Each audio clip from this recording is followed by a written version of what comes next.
शेर सामा पंजे उस्ताद रियाज खलील जी ने गुजारिश कंदुस अचे पंजा ख्यालात पेश करे 14 अगस्त बाबत। वतन जे चमन के संवारे हलो, संवारे सुधारे उजारे हलो, सखा जी नजर सा निहारे हलो, वफा जे अखर सा उचारे हलो। सर रियाज खलील जी।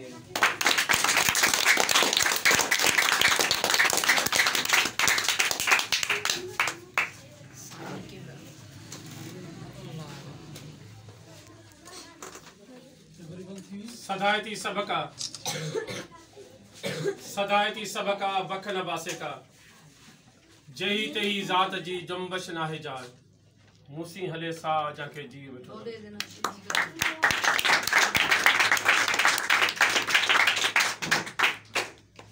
मथे वेठल मक़बूल यासीन प्यारा शागिर्दो अस्सलाम वालेकुम। असी इंतहाई खुश आयूं जो असां पंहिंजे ही मुल्क में पाकिस्तान जी 74वीं आज़ादी मल्हाए रहिया आहियूं। रहमान कोचिंग सेंटर 12 में तमाम शागिर्दनि खे शिरकत करण, तमाम शागिर्दनि खे पंहिंजा ख़्याल पेश करण, तमाम शागिर्दनि खे दिल खोले ॻाल्हाइण ऐं पाकिस्तान जी तारीफ़ करण ते भलीकार चवां थो। 14 अगस्त मुबारक चवां थो।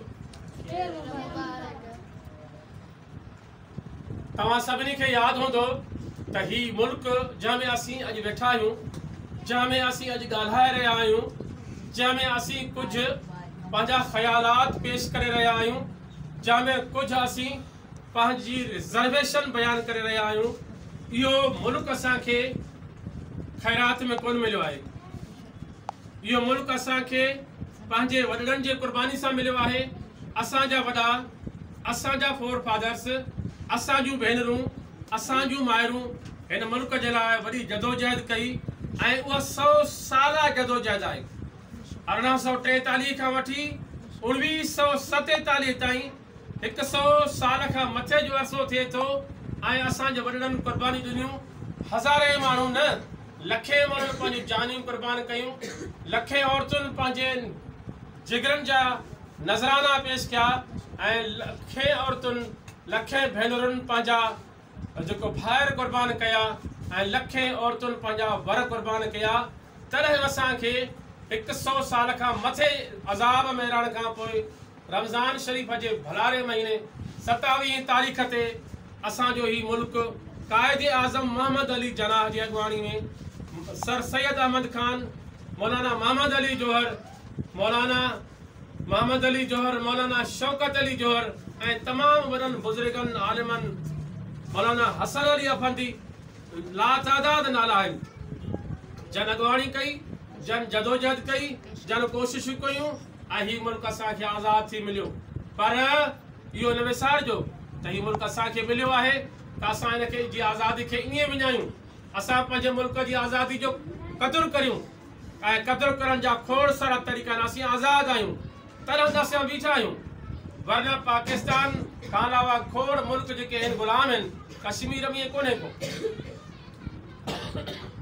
कश्मीर में ईअं कोन्हे को, चीचिनिया में ईअं कोन्हे को ऐं इराक़ में ईअं कोन्हे को। खोड़ मुल्क जेके असांजा ॿियनि मुल्कनि जे कब्ज़े में आहिनि, मुस्लमाननि जा मुल्क कब्ज़े में आहिनि ऐं उन मुल्क आज़ादी जो ईअं ॾींहुं कोन मल्हाइनि था, ईअं ॾींहुं सेलिब्रेट कोन था कनि। उहो अज़ाब जे उन्हनि जो हिकु हिकु मिंट, उन्हनि जो हिकु हिकु कलाक, उन्हनि जो हिकु हिकु महीनो, हिकु हिकु साल अज़ाब जो ॾींहुं थी गुज़रे थो पियो। असीं ख़ुशनसीब आहियूं त असांखे पंहिंजे वॾड़नि जे नक्शे क़दम ते हलणु घुरिजे। असांखे पंहिंजा वॾड़ा जेके असांजा हुया उहो असांखे चई विया त तव्हांखे हीउ मुल्क तव्हांखे असां आज़ादु करे ॾिनो, लखे क़ुर्बानियूं ॾेई तव्हांखे मुल्क वठी ॾिनोसीं, हाणे तव्हां हिन मुल्क जो क़दुरु करियो ऐं क़दुरु तव्हीं तॾहिं करे सघो था, ख़िदमत तव्हां मुल्क जी तॾहिं करे सघो था, इज़त एतिराम तव्हां तॾहिं मुल्क जी इज़त करे सघो था, आज़ादी खे बि सुञाणे तॾहिं सघो था जॾहिं तव्हां इल्मु हासिलु कंदो। जेकॾहिं तव्हां वटि इल्मु न आहे, जेकॾहिं असां अणपढ़ियल आहियूं ऐं ईअं ई खोड़ सारा असांजे मुल्क में अणपढ़ियल माण्हू पंहिंजे धंधनि में मसरूफ़ आहिनि, पंहिंजे कारोबार में मसरूफ़ आहिनि, पंहिंजे ज़राअत ऐं खेती ॿाड़ी में मसरूफ़ आहिनि, ऐं उन्हनि खे ख़बर ई कान्हे त छा आज़ादी छा थींदी आहे, आज़ादी छा थींदी आहे, आज़ादी जो ॾिणु कीअं मल्हाइजे, आज़ादी जे ख़ुशी कीअं मल्हाइजे, असां आज़ादी जे ॾींहं में पंहिंजे दोस्तनि खे कीअं ख़रीद करियूं। तव्हांखे क़ाइद आज़म जो मक़ूलो हिकिड़ो कोट ॿुधाईंदुसि त उन असांखे चयो हो जेकॾहिं तव्हांखे पाकिस्तान सलामत रखिणो आहे, जेकॾहिं तव्हांखे पाकिस्तान खे शान शौक़त सां दुनिया में उनजो झंडो फड़कंदे नज़र अचे त उन लाइ तव्हांखे सख़्तु महिनत करणी पवंदी। ऐं उन चयो हो सभिनी नौजवान शागिर्दनि खे त महिनत महिनत महिनत करियो, छो त महिनत में अज़मत आहे, महिनत में बरकत आहे, महिनत में इज़त आहे, महिनत में असांजी ख़ुशनसीबी आहे ऐं असांजा नसलनि जो सुधारो महिनत में आहे। तव्हां असां सभिनी खे महिनत जो दामन पकड़णो पवंदो। तव्हां असां सभिनी खे महिनत खे मुठ में बंदि करे ऐं पंहिंजे मक़सद खे साम्हूं रखी करे, पंहिंजे टारगेट खे साम्हूं रखी करे, पंहिंजे गोल खे साम्हूं रखी करे, पंहिंजे एम खे साम्हूं रखी करे ऐं असां पंहिंजे मक़सद तरफ़ हलंदासीं त असां सभिनी जा असां प्लस तमामु पाकिस्ताननि जा बेड़ा पार थी पवंदा ऐं नौजवान असांजा जेके आहिनि उहे महिनत करण जे क़ाबिल थींदा। पर वरी बि शर्त इहो साॻियो त इल्मु, छो त इल्मु अफ़ज़ल आहे, इल्मु आला आहे, इल्म सां इंसान थी, इल्मु अशरफ आहे, इल्मु अफ़ज़ल आहे, इल्म सां इंसान थी। इल्म खां सवाइ असीं इंसान जेके आहियूं उहे इंसान ई न आहियूं, छो त असांखे इंसानियत जी ख़बर जेका आहे उहा इल्म मां पवे थी। इंसानियत जो क़दुरु असांखे इल्म मां पवे थो पियो। तव्हां सभिनी खे इल्मु हासिलु करणु घुरिजे, पंहिंजे दिलि जे शौक़ सां, पंहिंजे दिलि जे हुज़ूर सां, पंहिंजे दिलि जे गहराइयुनि सां तव्हांखे इल्म जो आदरभाव करणो पवंदो ऐं इल्मु ई हासिलु करणो पवंदो, ॿियो कुझु न। इल्मु अची वञे सभु कुझु थी वञो, पर यादि रखी छॾियो, हिकिड़ी शइ यादि रखिजो त इल्मु असां वटि जेको हुजे उहो इंसानियत खे सुञाणण वारो हुजे, वरना इल्मु शैतान वटि बि हुयो, इल्मु शैतान वटि बि हुयो ऐं उहो शैतानी इल्मु असांखे ज़रूरत न आहे। असां रब्बिल आलमीन खां इहा दुआ घुरूं त असांखे अहिड़ो इल्मु अता करे जंहिंमें हू अल्लाह पाक ऐं असांजो रसूल ख़ुदा सल्लल्लाहु अलैहि वसल्लम राज़ी थियनि। असां अहिड़ा कम करियूं जो असांजा सभु भाइर, असांजा सभु शागिर्द, असांजा सभु माण्हू चाहे कहिड़े बि मकतबा फ़िक्र सां हू छो न हुजनि, कहिड़ो बि उन्हनि जो मकतबा फ़िक्र हुजे, हू हारी हुजे, हू डॉक्टर हुजे, हू इंजीनियर हुजे, हू दुकानदार हुजे, हू घोराड़ू हुजे, सभिनी जे मयार ते पूरा लहूं ऐं उहो तॾहिं थी सघंदो जॾहिं असां दिलि व जान सां महिनत कंदासीं। महिनत में अज़मत आहे, महिनत करणी पवंदी, सचाई जो दामन पकड़णो पवंदो त क़ाइद आज़म जे रूह खे बि सुकून मिलंदो, अलामा इक़बाल जे रूह खे बि सुकून मिलंदो ऐं असांजे वॾनि खे जे ऐं शाह साईं असांखे कहिड़ो ॾस ॾिनो आहे, कहिड़ो घस ॾिनो आहे, इहो घस ॾिनो आहे न। तव्हां महिनत करियो ऐं हू छा थो चवे, अखर पढ़ अलफ़ जो ॿिया वर्क सभु विसार। माना पढ़ण जे लाइ जेकर असां अलफ़ पढ़ूं, अलफ़ ई काफ़ी आहे। अलफ़ खे सुञातोसीं त कंहिंखे सुञातोसीं, पंहिंजे ख़ुदा खे सुञातोसीं। जेकर पंहिंजे ख़ुदा खे सुञातोसीं त सभिनी खे सुञातोसीं, पंहिंजे रसूल खे सुञातोसीं, पंहिंजे सहाबनि सगोरनि खे सुञातोसीं, पंहिंजे बुज़ुर्गनि खे, वलियनि खे, दरवेशनि खे जन असांखे दर्स ॾिनो, हमेशह दर्स ॾिनो, इंसानियत जो ख़िदमत जो दर्स ॾिनो त तव्हां अलफ़ पढ़, अखर जो ॿिया सभु वर्क विसार। अंदर तूं जार माना पढ़ंदे केतिरा किताबनि जा ढेर पढ़ी छा कंदासीं। हिकु ई शइ पढ़ो ऐं उन जो दामन पकड़ियो, उन सां ई मोहबत कयो त तव्हांजा असांजा बेड़ा पार आहिनि। पर यादि रखी छॾियो, जेकर असां सुस्ती कईसीं, काइली कईसीं, असां लापरवाही कईसीं त असां लोड़ियोसीं, तव्हां लोड़ींदव, तव्हांजो ईंदड़ नसुल बि लोड़ींदो। तव्हां जेकर सुस्ती नाहे करणी, तरह हिकिड़े शाइर चयो हो न, शाइर जेको आहे इमदाद हुसैनी सिंध जो ज़बरदस्त शाइर आहे, कहिड़ो तव्हांखे ज़बरदस्त सबक़ु ॾिए थो पियो ऐं कॾहिं उन लाइन ते गौर कयो आहे। हीअ बि असांजा वॾड़ा आहिनि, हीअ बि असांजा बुज़ुर्ग आहिनि। तव्हां शागिर्दनि खे चई विया आहिनि न त सुस्ती मां छा हड़ हासिल, सुस्तीअ मां छा हड़ हासिल, कदम वधाए अॻिते हल। तव्हांखे टारगेट ते वञिणो पवंदो, तव्हांखे मंज़िल, तव्हांखे डॉक्टर थियणो, तव्हांखे पढ़णो पवंदो, तव्हांखे इंजीनियर थियणो, तव्हांखे ओॾांहुं वञिणो पवंदो, मंज़िल ते वञिणो पवंदो। डॉक्टरी जी डिग्री हेॾे कोन्हे थी, इंजीनियर जी डिग्री हेॾे कोन्हे थी, प्रोफेसर थियण लाइ किताब हेॾे तव्हां वटि भरी वधजी उॾी कोन्हे था। कदम वधाए अॻिते हल, सुस्ती मां छा हड़ हासिल, चंड ते पहुतो आहे इंसान, मेहनत जो सभु आहे फल। इंसान जॾहिं चंड ते पहुतो त सभु फल कंदो। अॼु खां तक़रीबन 50 साल थींदो इंसान चंड ते कदम रखियो। नील आर्मस्ट्रांग जेको आहे 1969 ते पंहिंजे 2 साथियुनि समेत चंड ते कदम रखियो। असांजा वॾड़ा, असांजा जेके सादड़ा ऐं सबाजड़ा माण्हू आहिनि, तव्हांजी ॻाल्हि ते अॼु बि यकीन न कंदा त को चंड ते पहुतो आहे, पर तव्हां पंहिंजे किताबनि में पढ़ियो आहे त इंसान चंड ते पहुतो। पर 1969 यानी अॼु खां 50 साल असांजा वॾा वञण लाइ तयारु कोन्हनि के। छो? इल्म जी खोट आहे, इल्म जी खोट आहे। इल्म जी खोट जे करे उन था वञनि। जेकॾहिं हुननि वटि इल्मु अची वञे, तव्हां वटि अची वञे, सुभाणे तव्हां हूंदव। कल्ह असां तव्हां वांगुरु बचपन ते हुयासीं, अॼु असां मथे आहियूं, वरी तव्हां हेठि आहियो। सुभाणे जेको थींदो वरी तव्हां स्टेज ते हूंदो, वरी हिते वरी को ॿियो वेठो हूंदो। तंहिंजे करे इहो लिखियलु निरड़ ते कोन्हे त को हीउ डॉक्टर थींदो या हीउ इंजीनियर थींदो, हीउ पढ़ंदो या हीउ न पढ़ंदो। महिनत कयो, मंज़िल तव्हांजे पेरनि में आहे। महिनत कयो, मुस्तक़बिल तव्हांजे साम्हूं आहे। कदम वधाए अॻिते हल, सुस्तीअ मां छा हड़ हासिल, चंड ते पहुतो आहे इंसान, महिनत जो सभु आहे फल। कंहिंजो तूं मुहताज नथी, कंहिंजो तूं मुहताज नथी, कंहिंजे आॾो झोल न झल, हिमत वारनि जे आॾो झुकी पवे थो नेठि जबल। सर्दी गर्मी सिर ते सही, गुल झले थी तॾहिं वल, गुज़री जेको वक़्तु वियो, हाणे उन ते हथ न मल। डूंगर पाण दरी पवंदा, अगरि इरादो आहे अटल, इल्म त आहे सच जी वाट, वाट उन ते हलंदे हल। इल्म त आहे सच जी वाट, वाट उन ते हलंदो हल। पहाड़ पुरज़ा थी पवंदा, पहाड़ पुरज़ा थी पवंदा, अगरि इरादो आहे पहाड़ पुरज़ा थी पवंदा। बाहुनि में जे आहे बल, वक़्तु वञाई मुफ़्त मतां, वक़्तु विञाई मुफ़्त मतां, क़ीमत लहणे हर को पल। हीअ जेका हिकु घड़ी आहे, हिकु लम्हो आहे, क़ीमती आहे। कल्ह कीअं वेठा आहियो, अॼु वरी छा थी वियो?